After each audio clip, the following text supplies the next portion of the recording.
자, 우리 이달의 말씀하겠습니다. 12해 동안이나 혈루증으로 앓는 여자가 예수의 뒤로 와서 그 고독가를 만지니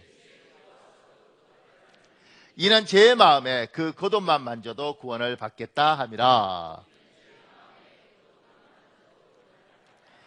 예수께서 돌이켜 그를 보시며 이르시되 따라 안심하라, 내 믿음이 너를 구원하였다. 마태복음 9장 20절에서 22절 말씀, 우리의 선포하겠습니다. 여호와 나의 하나님, 주님의 옷자락을 믿음으로 만집니다. 지금 나의 믿음을 보시옵소서. 나를 모든 역경에서 구원하여 주실 줄 믿습니다. 내 가족을 모든 어려움에서 구원하여 주실 줄 믿습니다. 내 나라와 내 민족을 모든 위기에서 구원하여 주실 줄 믿습니다. 성령님의 능력으로 선포하여 주옵소서. 내 믿음대로 될지어다. 예수님의 이름으로 기도합니다. 아멘. 반드시 여러분의 기도대로, 여러분의 선포대로 될 줄 믿습니다. 고맙습니다. 오늘 디모데후서 3장과 골로새서 3장 이 말씀을 가지고 이제 우리가 묵상을 좀 할 텐데요. 큰 1번에요. 말세에 고통하는 때. 이게 디모데후서 3장 1절에 나오는 말씀이에요. 말세에 고통하는 때. 그 밑에 제가 이렇게 적었습니다. 야구에서 뛰어난 타자는 평범한 타자와 비교할 때 투수가 던지는 공을 보는 눈이 다릅니다. 축구에서 뛰어난 중앙 수비수는 평범한 수비수와 비교할 때 상대편 선수들의 움직임을 보는 눈이 다릅니다. 예수님을 내 인생의 주인으로 섬기는 우리도 시간을 보는 눈이 세상 사람들과 다릅니다. 눈이 굉장히 중요합니다. 눈이. 그래서 지금 이 야구 선수 중에 뛰어난 타자는 이 투수가 던지는 공을 구분해서 이게 커브다, 그 다음에 이게 뭐 이렇게 낙차가 큰 뭐 그런 공이다, 이런 걸 알 때 이걸 송구안이라고 그러더라고요. 그래서 잘 치기 위해서는 잘 봐야 되고 이 공이 올 때 눈이 좋아야 된다는 거예요. 축구도 홍명보 같은 선수가 세계적인 선수가 된 이유는 축구를 하면서 이 공을 어디다 줘야 될지 다른 선수들의 움직임을 너무너무 잘 보는 거예요. 이 눈이 다른 거죠. 권투도 그러더라고요. 권투도 이게 주먹이 센 것만 중요한 게 아니라 이쪽 선수들의 주먹을 잘 보는 눈이 아주 좋은 선수가 있다는 거예요. 그리스도인들도, 예수 믿는 우리들도 이 눈이 세상 사람들과 다른 게 있습니다. 세상 사람들이 보는 눈과 우리가 보는 눈이 다른 거죠. 그리스도인들도 눈이 좋아야 되고 세상 사람과 우리는 보는 시각이 다르고 시각이 다르니까 생각이 다른 거예요. 그 밑에 작은 1번에요. 디모데후서 3장 1절에 시간에 대한 표현이 나옵니다. 예를 들면 말세, 때 같은 용어입니다. 그 밑에요. 전통적으로 한국인이 가진 시간에 대한 생각은 반복적이고 순환적입니다. 봄, 여름, 가을, 겨울, 그리고 또 봄. 자연을 관찰하다 생긴 개념입니다. 세상은 시작도 끝도 없습니다. 자연은 끝없이 돌고 도는 것, 사람은 나비처럼 덜의 풀처럼 의미 없이 왔다 허무하게 가는 것으로 생각합니다. 뛰어난 사람이 자기의 눈을 가지고 세상을 보는 거예요. 근데 70년, 80년 아주 지혜로운 눈으로 세상을 보다 보니까 세상이 반복이 되더라는 거예요. 봄, 여름, 가을, 겨울, 봄, 여름, 가을, 겨울, 봄, 여름, 겨울. 야, 이렇게 70년, 80년 반복되는데 자기 아버지한테 물어보고 할아버지한테 물어보니까 그때도 그랬다는 거예요. 아하, 세상은 끊임없이 반복되는 거구나. 그런데 사람은 왔다 가는구나. 그러면서 옛날 시 있지 않습니까? 산천은 의구하되 인걸은 간데 없네, 뭐 이런 거. 세상은, 자연은 하나도 변한 게 없는데 사람은 왔다 가는구나. 봄, 여름, 가을 이렇게 돌고 도는 것이 인생이다. 인생은 이렇게 돌고 돌다가 끝나는 것이다. 그러다 어느 날 보니까 사람이 술을 먹었는데 술 먹고 나니까 하는 짓이 어떤 건 호랑이처럼 성질도 나고 어떤 건 원숭이처럼 까부기도 하고 때로는 더 먹다가 개처럼 변하기도 하는 거죠. 그런데 개를 보니까 아니 이게 사람보다 괜찮아. 꼭 똘똘한 사람 같아. 그러다 보니까 생각이 드는 거죠. 사람이 죽어서 돌고 도는데 사람이 죽어서 그 영혼이 개로도 태어나고 사람이 개가 사람으로 태어나는구나. 그러니까 착한 짓 해요. 다음에 태어날 때 개로 태어나지 않게. 이렇게 하면서 이제 윤회설도 생기고 이러는 거죠. 똑똑한 사람이 뛰어난 머리를 가지고 잘 관찰해서 세상은 돌고 도는 것이고 그렇게 생각을 하는 거예요. 이게 인간의 한계인 거죠. 그런데 이 인간의 한계를 뛰어넘는 일이 생겼어요. 그 밑에요. 복음이 한국에 들어오고 시간에 대한 새로운 생각이 생겼습니다. 시간은 이례적이고 직선적입니다. 세상은 시작이 있고 끝이 있습니다. 세상 하나님이 창조했고 인간 때문에 타락했고 예수님을 통해 구속되었고 언젠가 하나님이 세상을 심판하고 다시 하나님이 창조했던 아름다운 하나님의 나라 상태로 세상을 회복시킨다는 것입니다. 이게 이제 기독교 세계관이에요. 인간의 뛰어난 인간들이 돌고 돈다고 이야기할 때 하나님이, 이 세상을 만든 하나님이 사람에게 성경을 주시고 우리에게 설명하시는 거죠. 얘야, 세상은 그렇게 돌고 도는 것이 아니란다. 네 짧은 눈에는 그렇게 보이지만 세상은 내가 만들었고 내가 만든 이 아름다운 세상에 사람들이 타락을 가져왔고 그 타락한 세상을 예수의 십자가의 피로 하나님이 구속시켰고 그 구속된 이 세상을 언젠가 하나님이 완전하게 하기 위하여 재림하신다. 요걸 이제 기독교 세계관이라고 합니다. 창조, 타락, 구속, 재림 또는 완성 이렇게 이야기를 하는 거예요. 그래서 하나님이 이렇게 세상을 만들어 간단다. 그러면서 세상이 시작이 있고 끝이 있었으니까 이 끝이 종말이고 끝의 세상이 말세다 이렇게 되는 거죠. 그러니까 이거는 사람이 가진 생각이 아니고 하나님이 우리에게 자기가 만든 세상은 이렇게 돌아간다고 이야기를 하신 거예요. 그 밑에요. 기독교의 시간은 의미 없이 흘러가는 것이 아니라 하나님이 의도하신 방향을 향하여 흘러갑니다. 우리는 세상 사람들과 다르게 하나님이 계획하고 원하는 방향을 향하여 우리의 시간을 사용하는 사람들입니다. 고린도 전서 9장 24절에서 26절에 있습니다. 여러분 읽으십시오. 시작.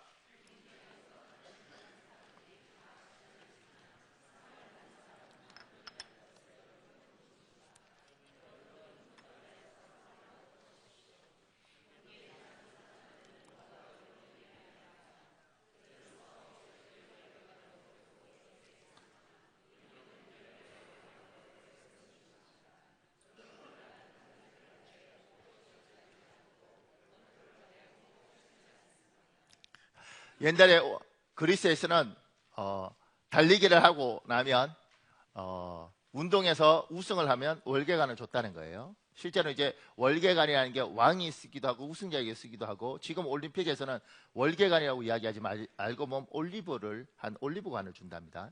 그런데 이렇게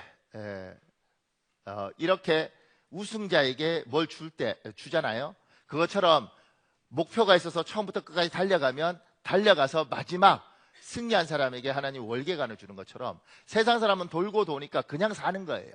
그냥 그렇게 살다 그냥 죽는 거예요. 그런데 우리는 하나님이 세상을 만들어서 종말까지 하나님의 목적을 향해서 가니까 거기에 같이 발맞춰 가는 사람들, 하나님이 이끌어가는 세상에 하나님의 의도를 이루는데 도움이 되겠다고 우리는 생각하고 그게 발을 맞춰서 가는 사람들인 거죠. 그래서 마지막 갔을 때 하나님 앞에 상을 받겠다. 이게 세상 사람들하고 우리하고 목적이 달라요. 그래서 누군가는 이 발맞춰 가는데 자기의 평생을 드리고 싶어서 선교사로 헌신하기도 하고, 또 누군가는 자기는 드릴 수 없지만 내 아들을 드리겠다 그래서 아들을 목사로 소원하기도 하고, 그리고 어떤 사람은 나는 그렇게 인생을 다 드릴 수는 없으니까 내가 교회에서 장로로 또는 권사로, 심지어 차량 봉사 이런 걸로 내가 하나님 앞에 내 시간을 드리겠다. 그렇게 해서 우리 모두는 내 인생을 잘 먹고 잘 사는 것, 세상 사람은 그것만 있지만 우리는 하나님의 의도와 하나님의 목적을 향해서 우리 인생을 여기에 맞춰서 가는 거죠. 그래서 같은 시간을 봐도 보는 눈이 다르고 그것 때문에 살아가는 방법도 다른 겁니다. 그 세상 사람들이 가장 웃기는 건 뭐냐면 제가 목사 될 때요, 제가 이제 예수님 믿고 목사가 되겠다고 이렇게 생각을 했어요. 그런데 제 친구, 그러니까 저는 이제 대학생 때 믿었으니까 제 친구 어머니한테 인사를 했는데 그 어머니는 전혀 안 믿는 분이었거든요. 그리고 그 당시에 제가 살던 동네는 예수님 믿는 사람 별로 없었습니다. 근데 그 어머니가 그러더라고요. 목사한다고 들었다. 제 친구가 영건이라는 친구였는데 영건이가 그러더라, 너 목사한다고. 그래서 제가 얘 목사를 해야 될 것 같아요. 하나님 정말 살아있더라고요. 야 그거 잘해봐라고 좋더라. 야 잘 모르시니까 좋더라야. 한번 친구가 놀러 오러 가서 교회 갔는데 헌금바구니가 쫙 도는데 야, 돈 많이 거치더라야. 그분은 그렇게 생각한 거, 이거 쫙 거치면 목사가 다 가져가는 거. 야, 잘해봐라야, 좋더라야, 이렇게 하시더라. 그러니까 세상 사람들은 이렇게 가는 것이 그냥 자기랑 똑같은 거예요. 밥 먹고 사는 것, 뭐 잘 먹고 잘 살다가 죽는 것. 우리는 때로는 배고프고 힘들어도 하나님이 가는 이 방향에 보조를 맞추고 이 뜻을 이루기 위해서 누군가는 자기의 평생을 드리고, 누군가는 자기는 드릴 수 없지만 자기 아들을 드리고, 이렇게 인생을 사는 거죠. 그것도 재밌는 거 있습니다. 제가 이렇게 보니까요, 제가 굉장히 존경하는 장로님인데, 권사님하고 애가 둘이었거든요. 큰애는 아들이고 둘째는 딸이었는데, 사람들이 큰애가 승재였는데, 승재를 목사님으로 드리는 거 어때요? 뭐 하나님이 원하시면 승재를 목사님으로 드려야죠, 이렇게 이야기하더라고요.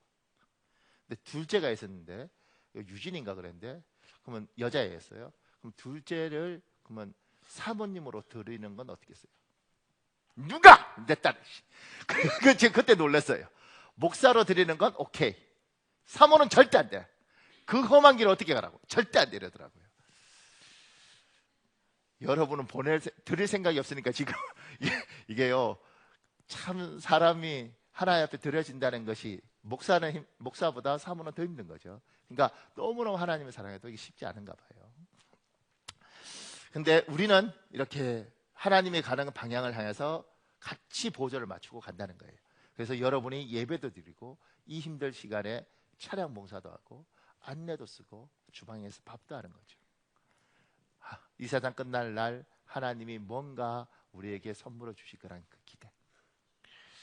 작은 이번에요, 세상의 시작이 있고 또한 세상의 끝이 있습니다. 말세는 세상의 끝판이 다 되었다는 이야기입니다. 그 밑에요, 동서양을 망라하고 사람들은 세상의 끝이 언제인지 알고 싶어합니다. 그러나 성경은 명확하게 말합니다. 세상 끝날은 아무도 모른다는 것입니다. 오직 세상을 심판하실 성부 하나님만 아신다고 말합니다.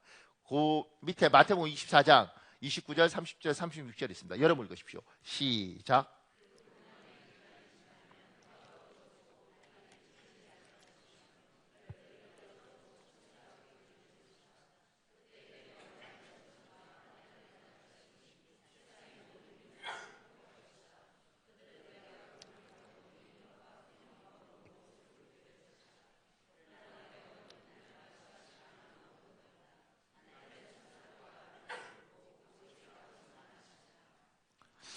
사랑하는 여러분, 분명히 성경은 이야기합니다. 아무도 모른다는 거예요. 천사도 모르고 아무도 모른답니다.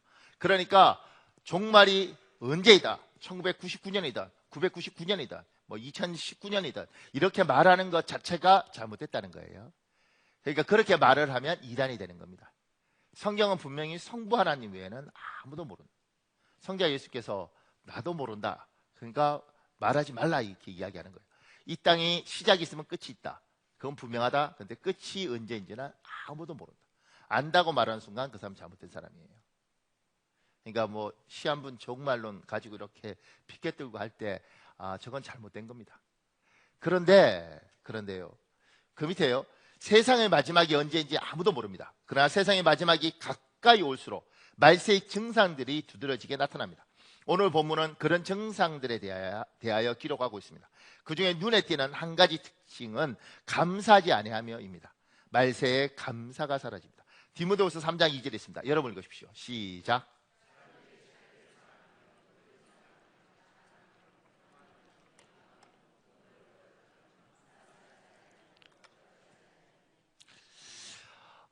말세가 언제인지 정확한 날짜는 몰라요. 분명히 우리는 말세에 종말이 있다는 걸 압니다. 근데 분명히 종말이 가까울 때 특징이 있는 거죠. 지금처럼 사람이 자기를 사랑하며, 그리고 돈을 사랑하며, 자랑하며, 교만하며, 비방하며, 부모를 거역하며, 감사하지 아니하며, 감사가 점점 사라지는 세상, 그 감사가 점점 사라지는 세상이 종말이 가까운 세상인 겁니다. 옛날에 비해서 참 삭막한 세상이 되고 있죠. 지금 이 말씀을 보면 세상이 끝을 향해 가고 있고, 끝이 가까우면 감사가 없어지는구나. 큰 2번에요. 감사하지 아니하며 이 같은 자들에게서 내가 돌아서라. 그 밑에요. 성경은 우리에게 감사하지 않는 사람들에게서 돌아서라고 말씀합니다. 의외의 명령입니다. 우리에게 원수를 사랑하라고 하셨습니다. 예수님은 당시에 비난받던 세리와 죄인들과 함께 하셨습니다. 근데 감사하지 않는 사람에게서는 돌아서라고 말씀하십니다. 공동 번역은 이런 자들을 멀리하라라고 번역합니다. 여러분 이거 굉장히 놀랍습니다. 왜냐하면 예수님은 죄인도 사랑하셨고요, 원수도 사랑하라고 그러셨어요. 그리고 예수 그리스도께서는 실제로 세리들, 제가 이거 친일 앞잡이하고 똑같은 놈들이라고 그러잖아요. 세리들하고도 있었고 심지어 죄인들, 그 다음에 몸 파는 사람들하고도 같이 있었어요. 그런데 유독 감사하지 않는 사람들하고는 너가 그들에게 돌아서라, 그들과 거리를 두고 살아라, 이렇게 이야기를 해요. 그러니까 감사하지 않는 사람이 지금 이걸로만 보면 살인자보다 원수보다 더 나쁜 놈이 되는 거예요.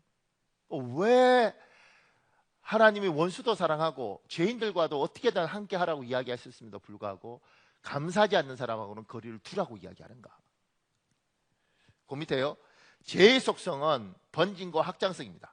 바짝 경계하지 않으면 어느새 죄는 나를 물들여 놓습니다. 우리 마가복음 8장 15절에 있습니다. 여러분 읽으십시오. 시작.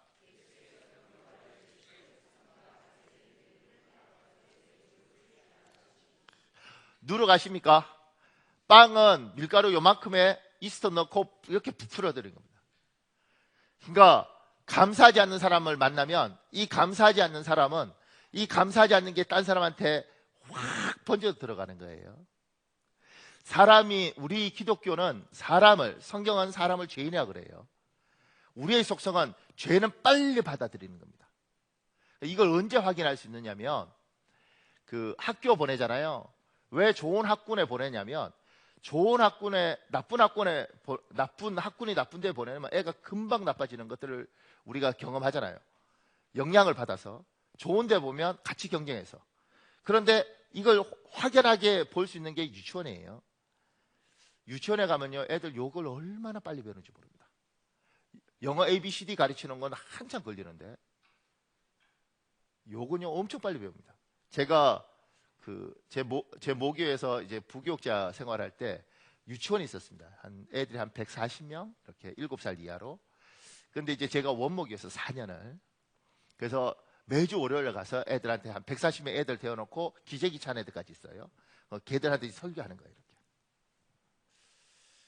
그때 제가 지금부터 벌써 20년이죠. 20년 전에 아이들이 엄청난 욕을 제가 배웠습니다. 그때 이제 요새는 모르겠어요. 그때 아이들이 엄청난 욕은 뭐냐면 얘가 얘한테 욕할 때 애가 막 미치도록 이렇게 화나는 욕이 뭐냐면 야, 이 돼지갈비야 이러면 애들이 막 난 이해가 안 가요. 왜 돼지갈비가 욕인지. 근데 하여튼간 거기에서 막 야, 이 돼지갈비야 하고 막 이렇게 해요. 그래서 집에 가서 아빠한테 욕하는 거죠. 아빠는 돼지갈비야. 아빠는 이해가 안 가. 이게 무슨 욕이지? 근데 그 아이들한테는 욕이에요. 그러니까 이제 그런 것들을 배워가는 거예요. 야, 이 돼지갈비야. 야, 이 뭐야. 뭐 이러고. 그리고 그거보다 훨씬 심한 욕. 그죠? 입에 못 담을 욕. 유치원 애들요. 정말 욕 잘합니다. 그리고 더 놀라운 건 외국 애들한테도 영어 이제 이렇게 어려운 영어 단어 이런 거 있잖아요. 그런 거 이렇게 10번 가르쳐도 까먹죠. 요건요, 금방. 미안하지만, 야, 뭐야, 이렇게 하잖아요. 미국 애들 딱 듣고요. 그 다음날 외워서 막 써요. 엄청 빨리 배우더라고. 여러분들도 영어 배울 때요, 요건 금방 배웁니다. 근데 대통령 취임식 이런 걸 inauguration이라고 그러거든요. 그런 거 10번 들어도 안 외워져요. 지금 트럼프 탄핵 이런 거 단어 10번 들어도 안 외워지는데요. 욕 F 이렇게 들어가는 거 있잖아요. 써노브 이런 거 금방 한 번 들으면 잊혀지지도 않아요. 우리의 죄성이, 우리의 속성이, 우리는 죄인이기 때문에 기본적으로 부정적이고 안 좋은 건 빨아들이는 능력이 탁월합니다. 그래서 누군가가 안 좋은 이야기와 부정적인 이야기를 할 때 그게 대부분 우리는 영향을 받습니다. 근데 좀 재밌는 건 또 우리 민족은 다혈질 뭐 이런 거 이렇게 해보면 우리는 또 점액질이잖아요. 우리 민족 한 70%는 점액질이거든요. 요새 젊은 친구는 좀 바뀐지 모르겠지만 하여튼 제 또래들 보 밑에는 다 점액질이에요. 점액질이 뭐냐면 설명할 때 간단하게 설명하면 이렇게 설명할 수 있습니다. 그냥 중국집 가서 짜장면 먹을까 짬뽕 먹을까 얘가 짜장면 그러면 짜장면 먹지. 뭐. 짬뽕 짬뽕 먹지. 이런 사람이 점액질이에요. 그러니까 야 여기 짜장면 싫어 나 짬뽕 먹을까. 요렇게 하는 기질이 아니고 대부분은 그런가? 그러지 뭐. 요게 우리 민족의 70%를 구성하고 있다. 이 한민족을. 그러니까 부정적인 흐름이 오면 이게 몰려가는 거예요. 이분들이 처음 듣는 것처럼 이렇게. 그래서 보세요. 교회도 이 대한민국의 모든 교회는 우리 교회 빼고 대한민국의 모든 교회는 이런 분이 있습니다. 어떤 분이 있냐면 새로운 성도가 교회에 등록하면 그 성도를 너무너무 사랑합니다. 피도 안 섞였는데 왜 그렇게 사랑하는지 몰라요. 너무너무 사랑해서 이 성도가 상처를 안 받았으면 좋겠어요. 그래서 그 성도가 등록을 하면 막바로 쫓아가죠. 아유 우리 교회 등록하셨어요? 어우 반갑습니다. 반갑습니다. 우리 교회 너무너무 좋은 교회예요. 그런데 주의할 점이 있습니다. 그래서 뭘 주의해야 되나? 예, 저기 지나가는 저 남자 집사님이죠. 저 집사 짠돌입니다. 돈에 대해서는 아주 그냥 그러니까 좋은 거래 할 때 조심하시고요. 저기 있는 권사님 있죠. 저기에 한마디 하면요 온 교회가 다 합니다. 우리 교회 참 좋은 교회예요. 온 교회가 다 합니다. 그렇기 때문에 저 사람하고 말 섞으면 큰일 납니다. 그리고 저기 있는 저 권사님 있죠. 저 권사님 찍히면 교회 떠나셔야 됩니다. 성질이 너무너무 사랑해서 상처 안 받기 위해서. 이 사람이 이미 상처가 폭발처럼 와죠. 근데요 희한한 건 그렇게 이야기할 때 뭐 이 사람 이러는갑다 이러고 넘어가는 게 아니고요. 그거 딱 듣고 지나가면 짠돌이 이렇게 한 번도 대화해 본 적도 없고 이야기해 본 적도 없는데 그냥 짠돌이에요. 이렇게 저기 그러면 쫓겨나 이렇게. 우리 교회 빼고 대한민국의 모든 교회는 이런 분들이 있습니다. 이분들의 영향력을 이럴 때면 아유 뭐 희한한 권사님이라 왜 저딴 말을 하시지? 이렇게 하지 않아요. 이렇게. 그리고 그게 들어오면 마음이 상하는 거죠. 사람은 그렇습니다. 그러니까 감사하지 않고 투덜거리고 원망하는 사람은 구분을 좀 해서 좀 이렇게 둬야 됩니다. 그러니까 이건 여러분이 지킬 수 있으면 굉장히 좋지만 대부분 못 지킵니다. 사람은 그렇게 강하지 않습니다. 흔들립니다. 그러니까 잘 들어야 되는 거죠. 제가 이렇게 보면 어떤 분들 이런 거 있잖아요. 아유 뭐 이번에 아버님하고 어머님 시어머니 시아버지 돌아가셨는데 뭐 유산이나 같은 거 좀 있어? 아유 우리 집안은 아무것도 없어요. 아유 내가 시집 왔는데 뭐 좀 줄 줄 알았는데 다 털었는데 아무것도 없어요. 아이고 그럼 옆에서 그러죠. 아이고 뭐 집도 없어? 아유 아무것도 없어요. 아이고 불쌍하다. 그래도 뭐 좀 남겨줘야 되는데 시집 잘못 갔네. 이렇게 이야기하면 그것도 들어온다니까. 아우 난 시집을 잘못 왔어. 뭐 고개를 끄덕이고 막 그래. 근데 그때 옆에서 누가 하나 딱 끊어줘야 돼요. 빚 없는 것만 해도 얼마나 고마운 줄 알아? 어머니 아버지 잘 사신 거야. 야 빚더미 물려주고 가는 집도 많아. 그 정도면 열심히 사신 거야. 이러면 또 그런가? 이렇게.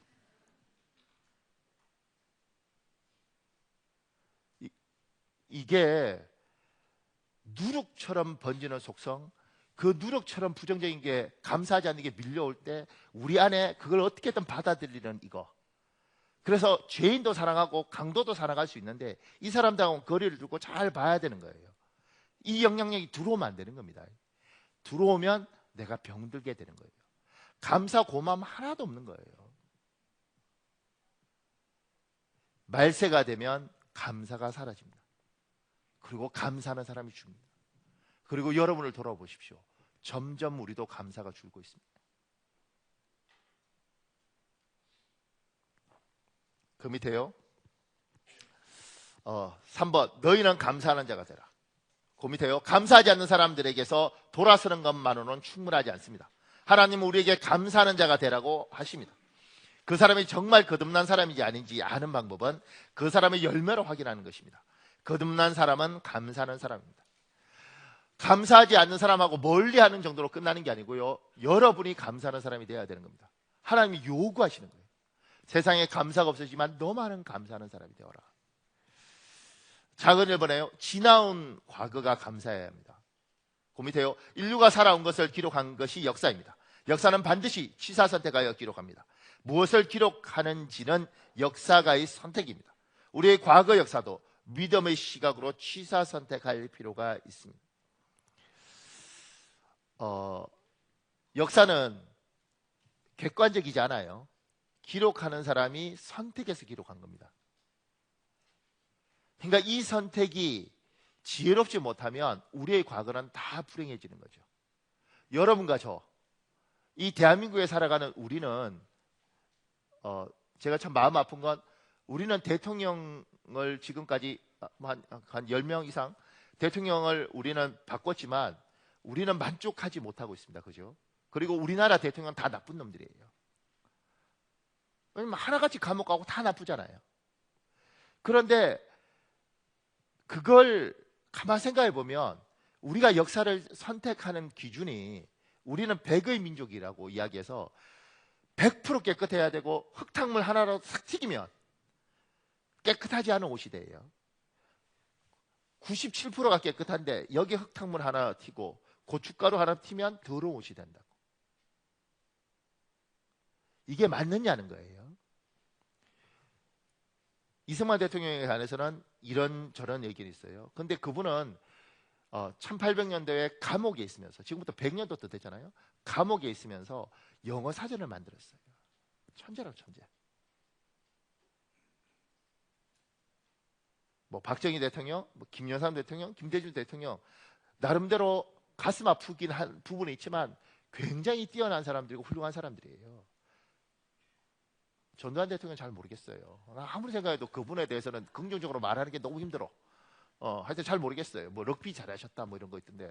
그런데 잘 모르겠어요. 그런데 우리나라 대통령들이 뛰어난 사람들이었고 나름대로 나라를 위해서 했지만 그들의 한계가 많아서 가슴 아픈 부분이 있지만 엄청난 사람들이었다고요. 그걸 그렇게 예쁘게 기억하려고 노력하는가? 그렇지 않으면 탈탈탈탈 털어서 완벽하지 못했다고 욕을 해야 되는가? 역사는 기록하는 사람들이 어떻게 기록하느냐에 따라서, 어떻게 보느냐에 따라서 달라지는 거죠. 역사뿐만 아니라 우리 인생도 그렇습니다.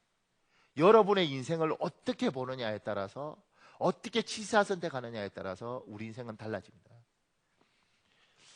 과거가 많이 아팠던 사람은 이 이야기를 좀 생각했으면 좋겠는데요. 그 밑에요, 인격적으로 못하고 삐죽삐죽 튀어나온 나의 성품을 다듬어 가시는 하나님의 역사로 한번 보십시오. 여러분의 인생을.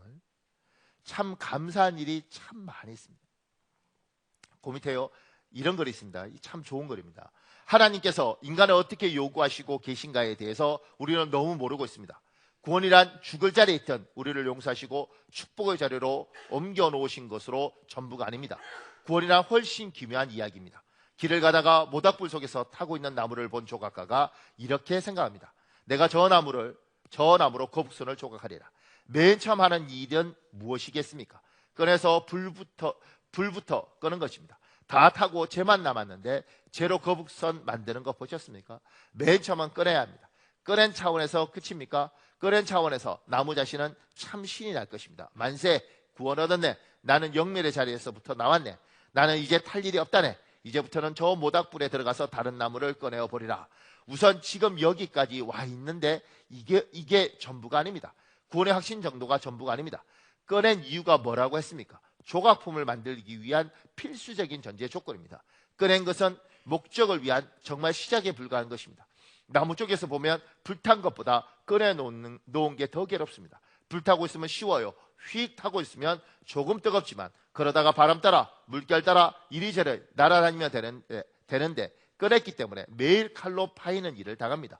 홈을 파고 후 불고 갈고 문지르고, 이것은 타는 것만 못합니다. 예수를 믿는 사람들이 어느 때가 제일 행복한지 아십니까? 구원 얻고 3년 동안입니다. 그때 마음껏 행복해지세요. 그 기간이 지나고 나면 절대 더 이상 행복해지지 않습니다. 그때는 어린아이이기 때문에 오줌을 싸도 안 때립니다. 하나님이 얼른 기저귀를 갈아주시죠. 6개월 이후에 어린아이가 사는 것은 아이의 책임이 아니라 부모의 책임입니다. 절대 시비를 걸지 않아요. 운다고 패지도 않아요. 패면 더 우니까. 그러나 나이가 들면 상황이 달라집니다. 우리 이 부분에 대해서 너무 약합니다. 어느 정도 약한가 하면 이 문제를 몰라서 약하다고 생각이 듭니다. 지금 이 비유는 엄청난 비유죠. 왜냐하면 타고 있는 장작을 보면서 생각하는 거예요. 거북선을 만들겠다. 그걸 꺼내서 제가 안 되도록 한 건 너무 고마운데 그때부터는 조각칼로 깎고 사포로 문지르고 니스 칠하고 햇볕에 말리고 여러 가지 하는 겁니다. 여러분과 저를 하나님이 구원시키시고 구원해서 너 천국만 가면 돼 이게 아니라 하나님이 너는 내가 장로로 만들게, 너는 내가 목사로 만들게. 장로 목사로 만드는 정도가 떠나서 너는 참 마음이 따뜻한 아버지로 만들어줄게. 너는 아내와의 관계에서 참 넓게 아내를 이해하는 남편으로 만들어줄게. 하나님이 이런 계획들을 세우시고 우리를 그렇게 만들어 가시는 거죠. 그냥 만들어지겠냐고요. 다듬어야 되지 않겠습니까? 때로는 나는 뭐든지 가능해. 나는 한다면 다 할 수 있는 사람이야. 이 사람한테 인생이 뜻대로 안 된다고 하나님이 가르치시려면 어떻게 가르치겠어요? 제가 보면 가장 쉬운 방법은 이 뛰어난 사람한테 태어난 아이가 진짜 이상한 짓을 하면 됩니다. 애가 집 나가버리는 거예요. 나는 공부를 하면 전교 1등도 할 수 있고 나는 운동을 하면 철인 3종 경기도 할 수 있는데 이놈은 말을 죽어도 안 듣는 거예요. 때려도 안 듣고 설득해도 안 듣고 돈 줘도 안 듣고 차 사줘도 안 듣고. 그런데 이것이 이 아이가 문제라고 우리가 이제 보죠. 그런데 하나님의 입장에서 내 인생을 보면서 얘 통해서 내가 사람은 내 뜻대로 안 되는구나. 내가 함부로 할 수 있는 게 아니구나. 이거 하나 배우는 거예요. 이거 배우는 거 엄청난 시간 걸리는 거죠. 하나님이 예수 믿게 하시고 여러분한테 나라와 민족을 구하는 영혼을 만드는 것이 아니라 얘야 네가 어느 곳에 가든지 그곳에 가면 그곳이 조화로운 곳으로 내가 만들었으면 좋겠다. 너는 조화의 사람이 되었으면 좋겠다.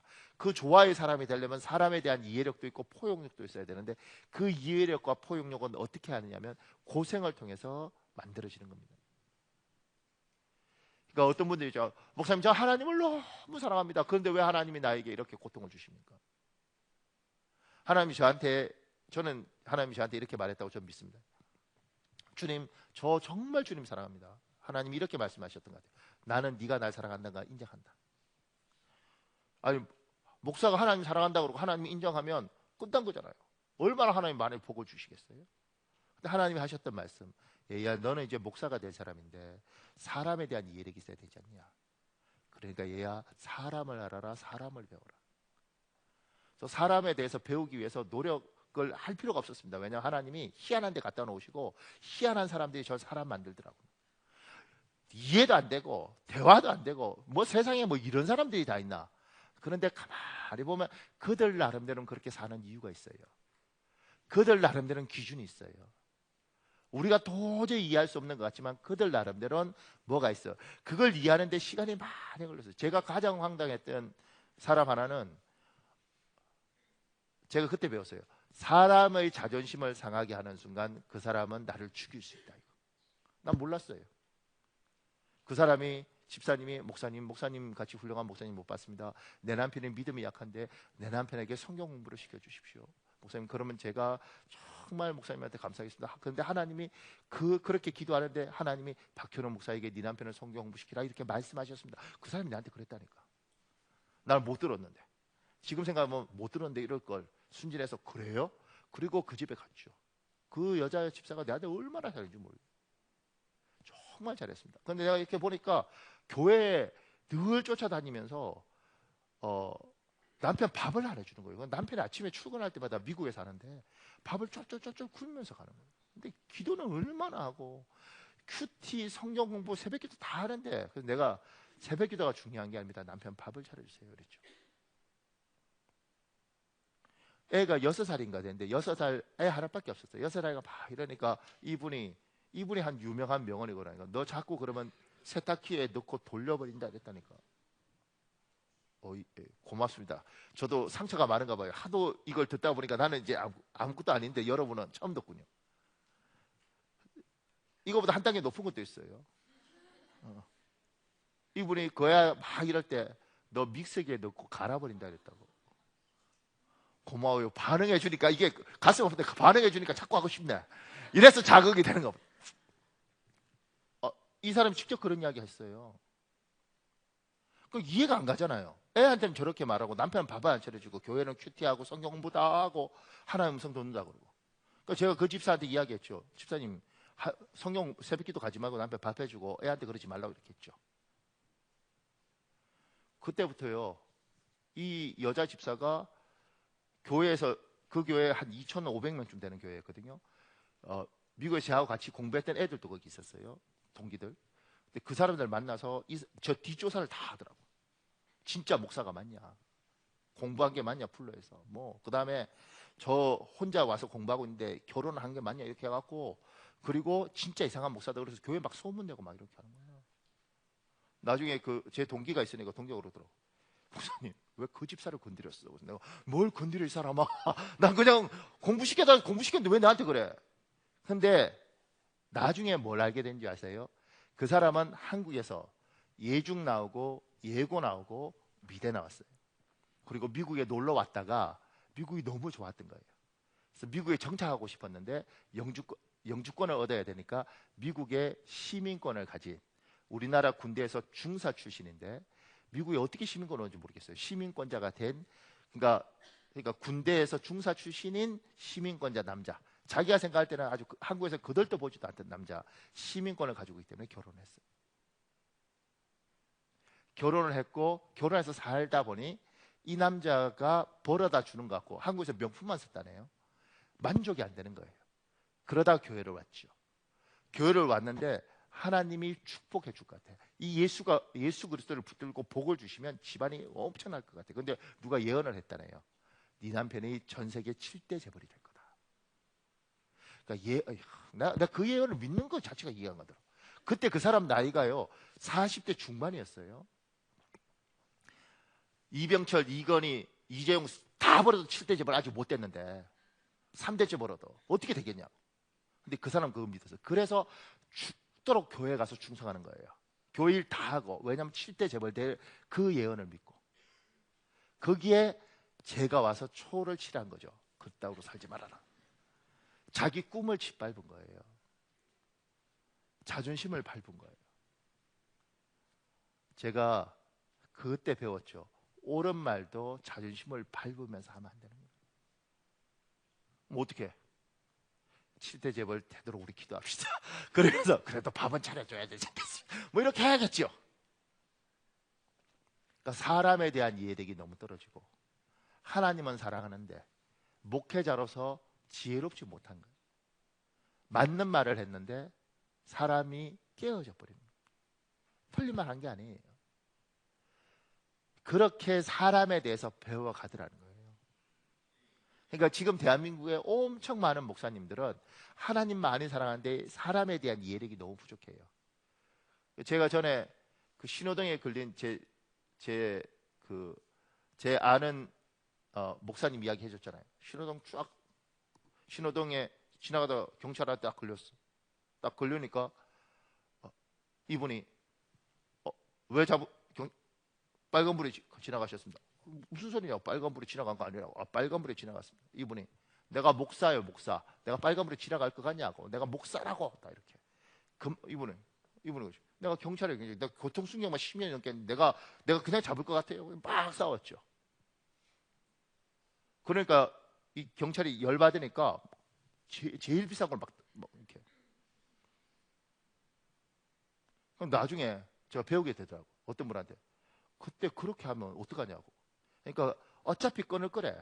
싸워서 소용없대. 경찰이 이미 자존심이 상했대. 그럼 어떻게 하면 되냐고. 제가 빨간불에 건넜나요? 건너셨습니다. 죄송합니다. 제가 목사인데 그럴 리가 없는데 경찰관님이 보셨다면 그게 맞겠죠. 그리고 한마디 하라는 거지. 저기 싼 걸로 끊어주시면 안 됩니까? 이렇게. 그러면 옛날에 뭐 안전벨트 미착용 뭐 이거 10,000원짜리가 뭐 있답니다. 그러면 이게 요령인지 지혜인지. 그런데 우리 예수 믿는 사람들 보세요. 여러분 비둘기처럼 순결한데 뱀처럼 지혜롭냐는 거지.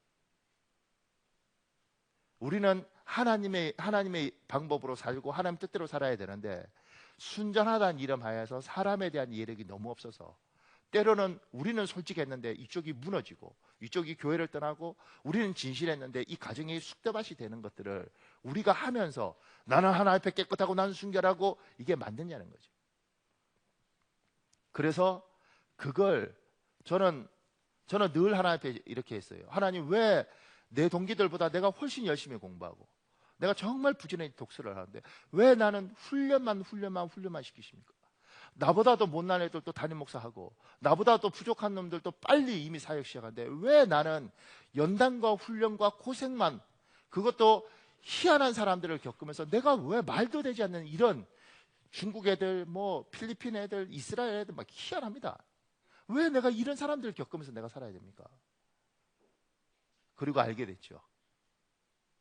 나는 사람을 너무 몰라요. 지금도 내 아내가 어떤 여자인지 잘 모르겠어. 여러분은 여러분 아내를 아십니까? 여러분은 여러분 남편을 아십니까? 우리 너무 몰라요. 하나님이 이 작업하시는 겁니다. 이 시각으로 여러분을 보면 제가 그 밑에 이렇게 적었습니다. 하나님은 많은 물질과 사람을 나에게 투자하셨습니다. 때로는 정말 괜찮은 사람도 나를 다듬는 날카로운 조각칼로 쓰임을 받았습니다. 그러니까 때로는 여러분의 남편이 왜 내 남편은 나에게 이렇게 지독하게 하는가? 그 사람이 참 바깥에서는 괜찮은데 여러분을 하나님 사람 만들기 위하여 다듬는 조각칼인 거죠.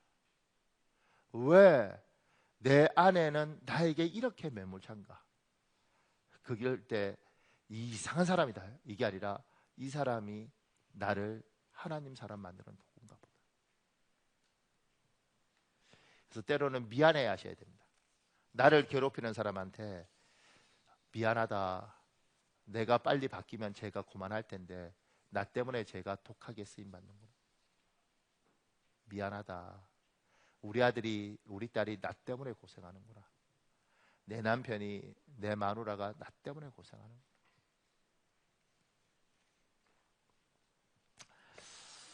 그 밑에요. 행복한 사람은 과거의 아픔에 발목 잡혀 있지 않고 과거를 아름다운 추억으로 만드는 사람입니다. 이 글도 참 좋습니다. 보세요. 장경동 목사가 말 한마디의 중요성을 강조하며 꺼냈던 일화는 무심코라는 말의 의미를 고쉽게 해줍니다. 어려웠던 시절 하루는 그의 아내가 주인집 김장을 도와주고 남은 우거지를 쓸어 담아오려고 했습니다.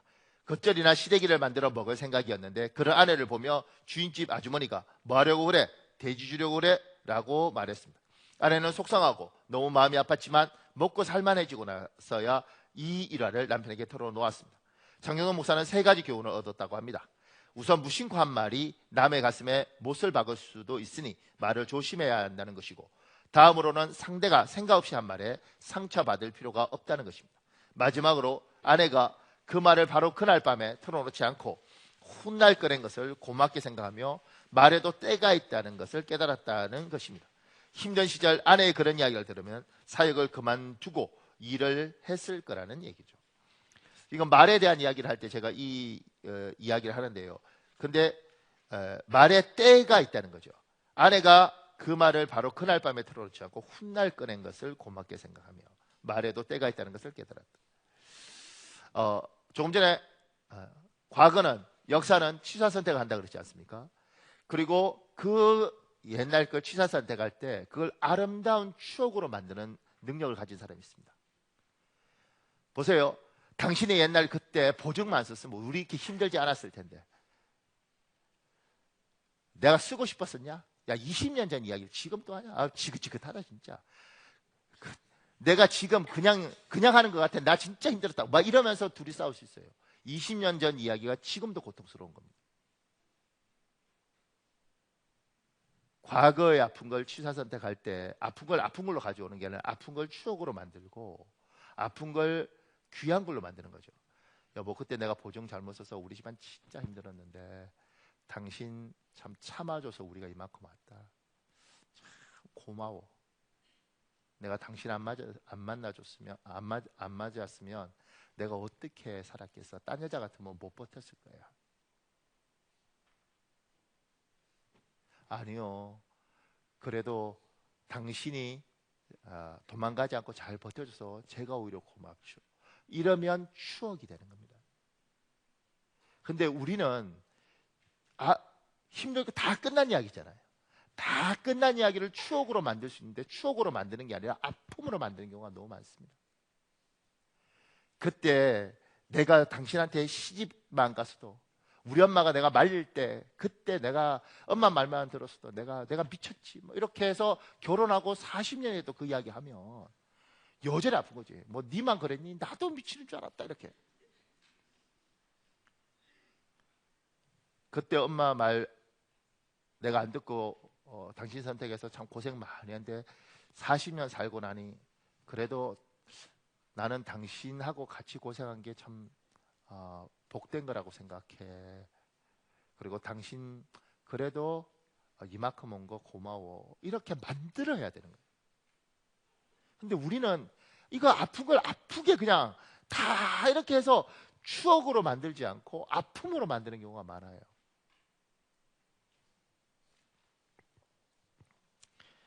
그러니까 예수 믿는 사람들이 감사하려면 여러분의 과거를 추억으로 만드시는 복이 있길 예수님으로 축복하십시오. 그리고 여러분의 옛날 것을 아픔으로만 생각하지 말고 저 많은 사람이 나를 하나님의 사람 만드는 도구로 쓰임받았구나, 고맙다, 이렇게 인정하시는 복이 있길 예수님으로 축복합니다. 그 밑에요, 작은 2번에요. 과거가 있고, 우리 때에 대한 이야기잖아요. 과거가 있고 현재가 있고 미래가 있습니다. 현재는 지금 현재가 감사해야 됩니다. 지금 현재가 감사하려면요, 구원받은 감격을 잊어버리면 감사하지 않은 인생이 됩니다. 여러분, 구원받은 것에 대해서 감사해야 됩니다. 우리들 중에 성령 체험하시고 은혜 받았던 사람들 있잖아요.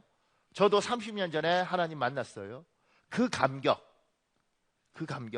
잊으면 안 되죠. 근데 안 잊혀지냐고. 30년이 지났는데 어떻게 안 잊을 수 있겠냐. 내 은혜만 가지고 살려면 잊혀지는 겁니다. 제가 그 밑에 계셨습니다. 나의 구원뿐만 아니라 다른 사람의 구원에 대해서 감사가 넘쳐야 복된 인생입니다. 우리가 주일날 어떨 때 세례 주잖아요. 이 세례 줄 때 그냥 그 세례만 이렇게 보고 아유 세례 받는구나 뭐 이런가 보다 이렇게 가면 안 되고요. 이 세례 받을 때 나의 세례를 생각해야 되는 겁니다. 기념하라 이렇게 이야기했잖아요. 성찬식 할 때 그 기념하라는 건 그때 그 시절, 홍해가 갈라질 때 그 시절로 돌아가는 거예요. 그래서 이기적인 사람은 신앙에 복이 없는 거예요. 왜냐하면 다른 사람 필요 없어. 나만 은혜 받아야 돼. 내가 30년 전에 구원받았는데 자꾸 잊혀져요. 어떡하지? 어떻게든 다시 어디 가서 안수받고 막 불 받아서 다시 이렇게 하는 게 아니고요.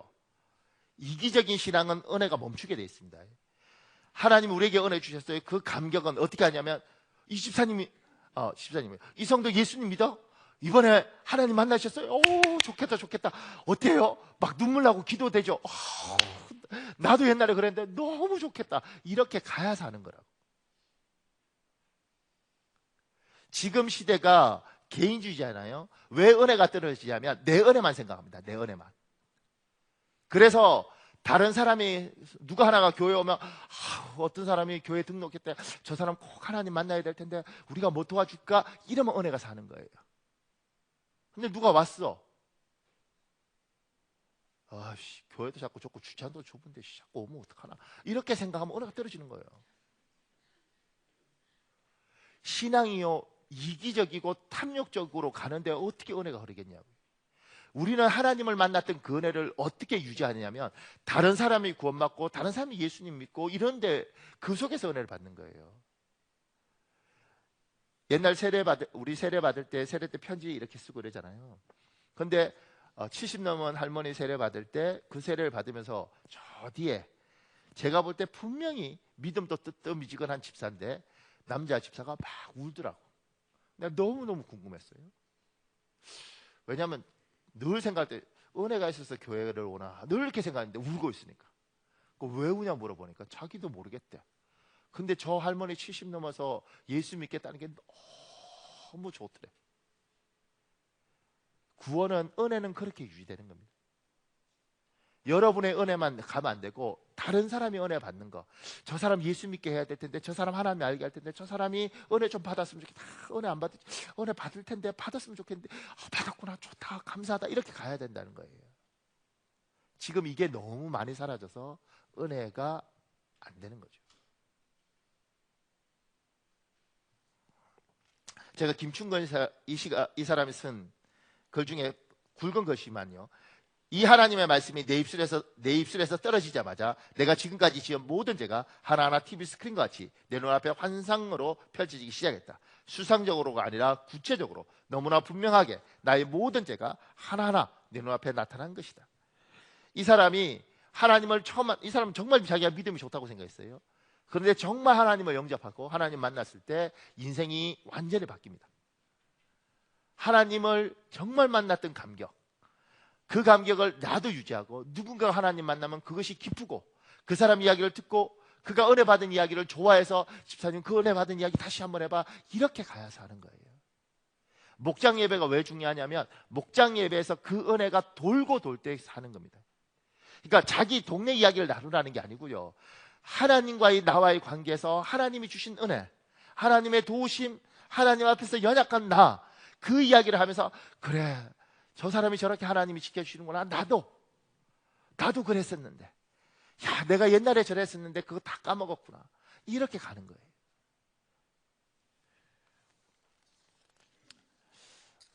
그 밑에요, 자신의 불행했던 과거를 잊어버리면 감사하지 않는 인생이 됩니다. 신국원이라는 유명한 신학자가 있습니다. 이번에 은퇴했는데요, 그 사람이 쓴 글 중에 얘기했습니다. 신국원 교수는 제가 인생을 살아오면서 부당한 대우를 받는다, 섭섭하다는 생각이 들 때 기도를 하면 하나님께서 쓸모없고 쓰레기 같은 인생을 건지셔서 신학 공부도 하게 하시고 목사가 되게 하시고 선생까지 되게 하셨다라는 생각이 오늘 또 감사한 마음뿐인데, 이 사람 원래 대학교에서 총장하고 뭐 이럴 거라고 자기 생각했는데 그런 것들이 안 됐습니다. 섭했죠. 그럴 때마다 이 사람이 들었던 생각이 뭐냐면 내가 누구였냐는 거예요. 여러분과 제가 현재의 감사가 잊어버리는 건 뭐냐면 우리가 지금 누구냐는 거예요. 우리나라가요, 국방력으로 전 세계 7위? 뭐 이러더라고요. 경쟁력으로 세계 10위입니다. 대한민국이 10위라고, 10위. 이것이 자연스러운 게 아니라고요. 어디를 가든지 전 세계 10위 안에 모든 지표가 대부분 10위 안에 듭니다. 그럼 여러분과 저는 뭐요? 선진국이라는 겁니다. 김세호 집사, 우리가 선진국이야? 아무도 생각 안 해요, 우리가 선진국이라는 거. 그리고 늘 그러죠. 먹을 거 없다. 아유, 진짜 힘들어서 이번 명절도 죽도록 먹어놓고 이렇게 할 거예요. 아유, 명절에 먹을 거 없다. 내가요, 진짜 뷔페 가서, 우리 수원에 여기 150가지인가 뭐 하는 뷔페 있더라고요. 150가지 쭉, 제가 어떤 목사님 따라갔는데 150가지 쭉 돌더라고요. 그분은 먼저 먹지 않고 쭉 돌더군요, 이렇게. 그래서 좋은 거 선택하시는 거예요. 150가지 다 먹을 수는 없으니까. 그분이 그러더라고. 아씨, 먹을 거 없네. 내가, 당신은 굶어야 돼, 당신은.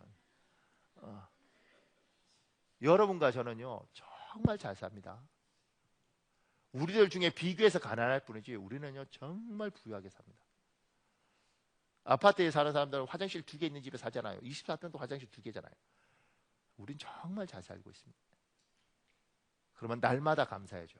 날마다 감사가 있어요? 주여. 왜냐하면 우리는 정말 고마운 거죠. 제 아내가요, 저한테 늘 이럽니다. 여보, 같이 살아줘서 고마워요. 고맙지, 내가 쥐하고 살아주는 게. 얼마나 고마운지 오늘 아침에도 발톱을 깎아주더라. 고마우니까 잘하라고 내가.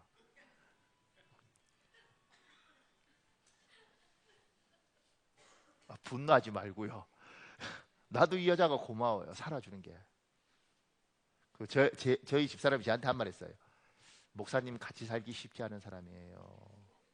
염장을 확 지르더라. 그런데 나만 그러겠냐고요.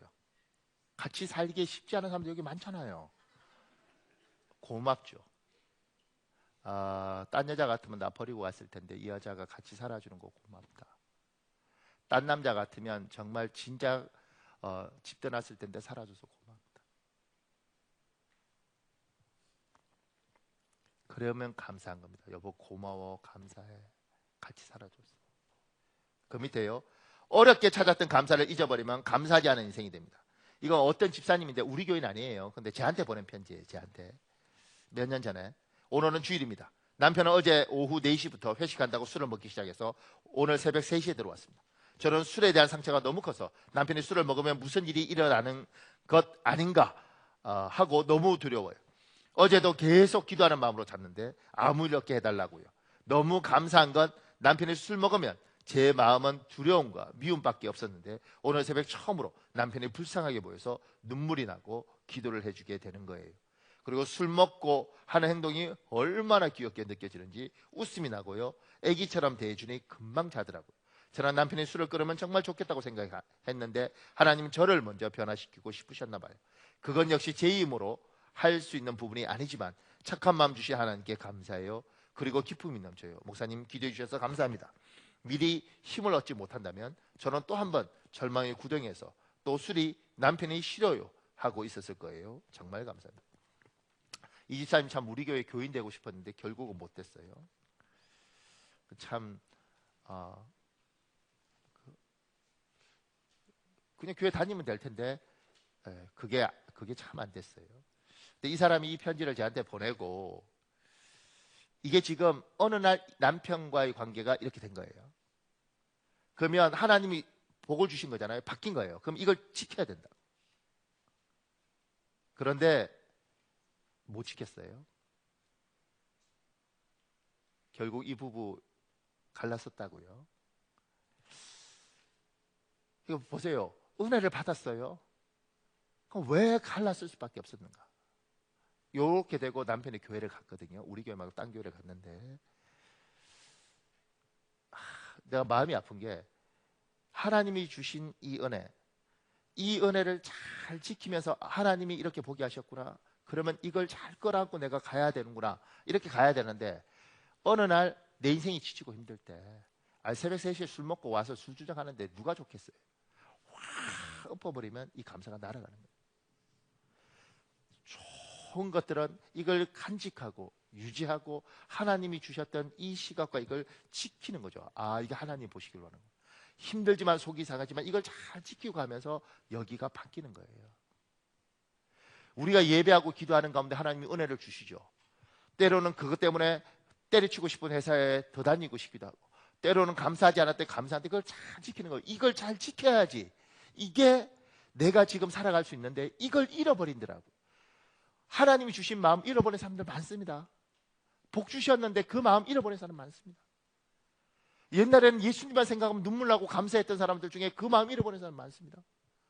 더 웃긴 건 그냥 그렇게 잃어버리고 그냥 그렇게 사는 줄 알아요. 그렇지 않습니다. 찾아야죠. 이 마음 하나님 주셨으면 하나님 다시 주십시오. 찾아야죠.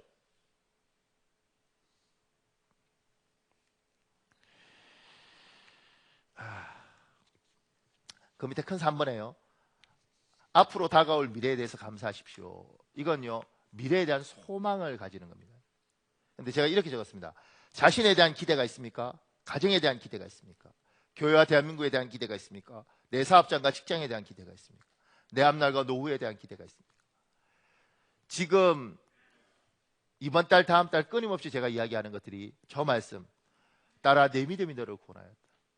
다른 말 성경에 이렇게 내 믿음대로 될지어다. 하나님 여러분 보고 내 믿음대로 될지어라. 그럼 뭐가 있느냐는 거죠.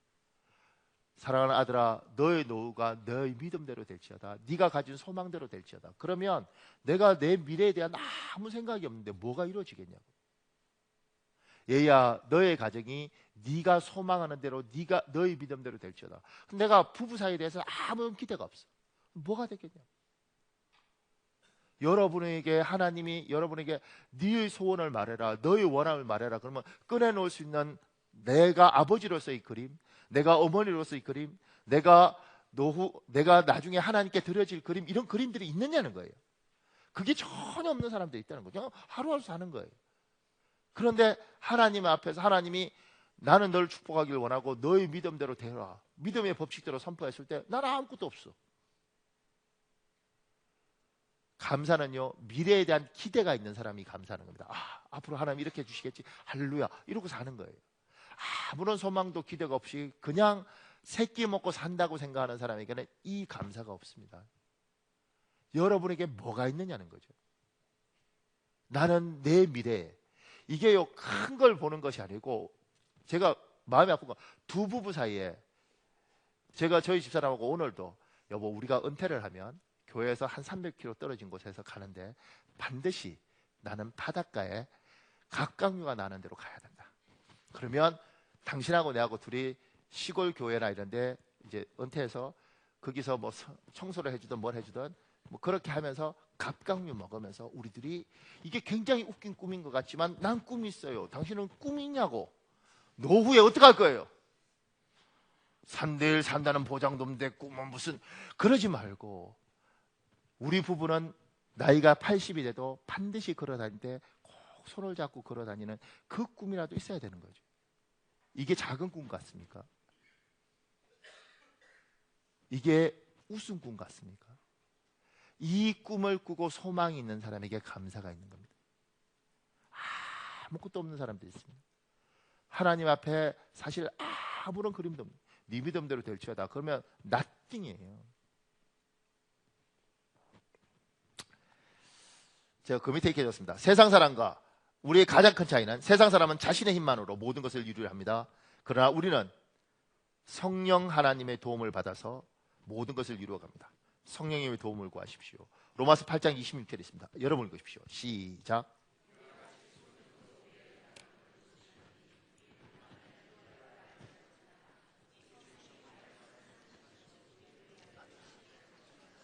사랑하는 여러분, 우리가 한 5, 6분 정도 기도할 텐데요. 세상 사람들은 자기 힘으로 자기의 꿈을 이룹니다. 자기 힘으로 지금 제가 설명한 모든 것들에 대해서 과거를 아름답게 만들고 추억을 취사 선택하고 이런 모든 것들을 자기 힘으로 합니다. 근데 우리는 하나님이 살아계시다고 믿고 성령한테 도움을 구합니다. 지금 이게 성령이 말할 수 없는 탄식으로 하잖아요. 영어로 with groan입니다. 하나님이, 성령께서 끄르릉 실험하면서 우리를 도우시는 거예요. 하나님 나 좀 도와주십시오. 하나님 나 좀 도와주십시오. 하나님 나에게 다시 감사가 회복되게 하시고, 과거가 감사로 드러나게 하시고, 추억을 감사로 만들게 하시고, 하나님 내 미래가 감사가 될 수 있도록 도와주십시오.